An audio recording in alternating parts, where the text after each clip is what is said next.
waan ku jeclahay macaan. Waxaan jeclahay mar walba inaan kaa fogaan, meelna aanan kaa aadin. Waxaan jeclahay mar walba inaanan qalbigaaga aanan dhaawicin, wax dhib ahna aanan u geysan. Waxyeelo qalbigaaga dhib u keenayana ka fogeeyo si aad u dareento farxad.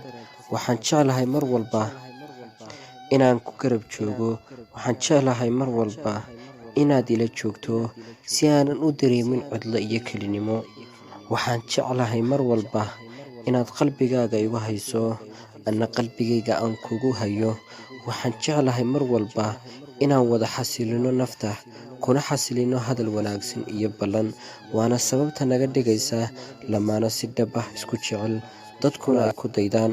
Waxaan jeclahay mar walba inaan nolosha ku midowno, macaan iyo qaraarba wada qaadano, haddii uu Rabbi qadaro, waqtiguna inoo saamaxo.